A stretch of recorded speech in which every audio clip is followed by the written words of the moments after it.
So I found my roommate through the WhatsApp group that I think everyone forms via the Facebook MS in US group. So there were a lot of Cornellians on that, and I got into the WhatsApp group and we used to chat regularly, and we made a doc as to what the preferences are of different people. And then we got together and we started looking for apartments. Most people look for apartments on Craigslist. Every place will have their own local websites or people who give apartments on rent. So Cornell out here in Ithaca, there was Travis Height Properties and IthacaRenting.com and 2-3 more companies. So there you can see the price and the size of the room, three or four bedrooms, how much ever it is. And yeah, that's how I got my room. I got it from a company called Travis Height. And after coming here, I realized that I'm paying a lot of rent. Most of my other friends are actually paying lesser. So you should be really, really careful in your research and ask other people in your group as to how much they are paying if they've already booked an apartment. So Ithaca it's a countryside place, and there are no tall buildings or anything. There are a lot of multiple houses. So I had this misconception that if I take an apartment which has a lot of which have many people living here and there as neighbors, it would be really helpful and there'll be a lot of interaction. But that is not really the case. It still feels really isolated, and the only people you mostly interact with is your roommates because people are very much to themselves. I would suggest you go for a house which is separate because safety is not really an issue out here. At least in Ithaca, it's extremely safe. You could literally just not lock your door and go out for like 2-3 days and nothing will happen to your house, though you should never really do that, but still.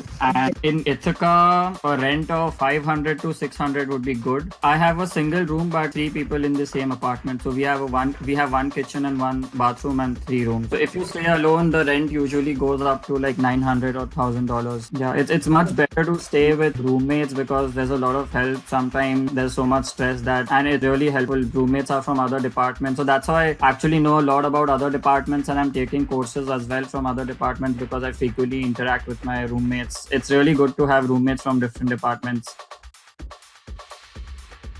Graduate students usually stay off campus. If you stay on campus, you will mostly be surrounded by undergrads, and on campus is generally more expensive, but the good part is that it is closer to campus. But out here we have an amazing bus service. That's not really a problem. I have bus every 15 minutes from my apartment, so that's quite okay with me.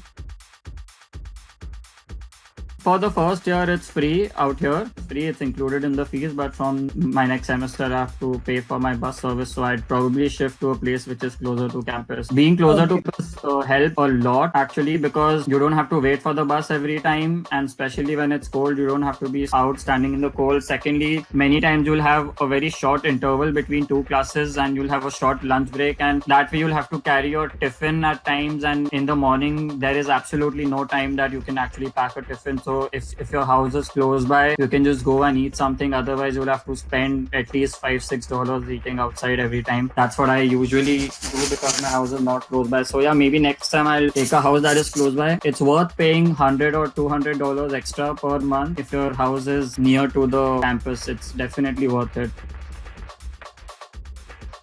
Yeah, there's everything available. There is bhindi ki sabji, there's cauliflower, we also cook pasta, and we don't really make pizza, but we usually cook a lot. Dal chawal is like staple food for us. There is rice, there's dal. Ithaca is a bit more vegetarian friendly compared to other places in US. It's one of the most. There are a lot of vegans out here, so yeah, even outside we get a lot of Indian food. There are 3-4 restaurants which give Indian food, and even other restaurants which have vegetarian food. So yeah, you will definitely miss food back in India because there's nothing like it. It's not even close to the amazing food that we get in India, but it's pretty much manageable. And yeah, I usually cook because it's really expensive to eat outside every time.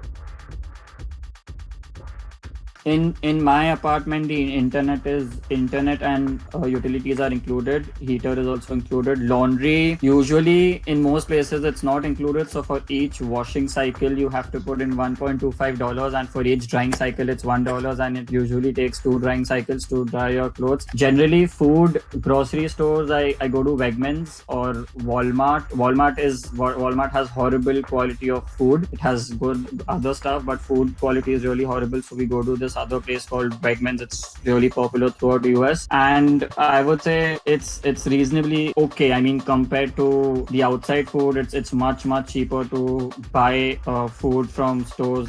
To give you an example, a comparison, a packet of bread out here is around 80 rupees if you convert it to INR. But after coming here, after 1 month, you won't really be doing that, and you'll feel that okay, $1-2 is really cheap.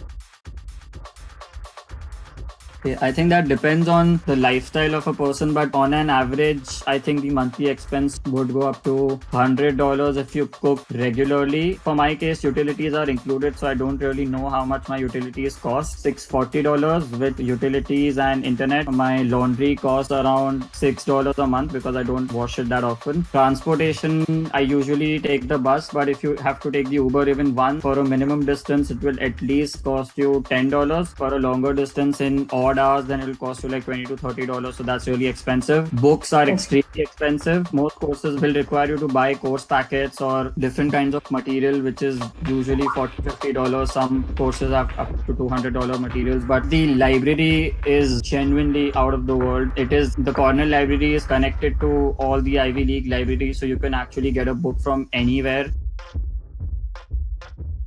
So some books are not available in the library. Like some courses require buying course packs, which are generally Harvard Business cases. So for those who have to buy them, but obviously what we do is like one person buys them and we all share it amongst 6-7 people. It's PDF, so that way it becomes really cheap. But then some professors emphasize that you should buy your own thing and copyright and shit, but we don't believe in all that. So we still again obviously, but mostly if it's a book, there's a very high chance that you'll get it in the library because the library is huge.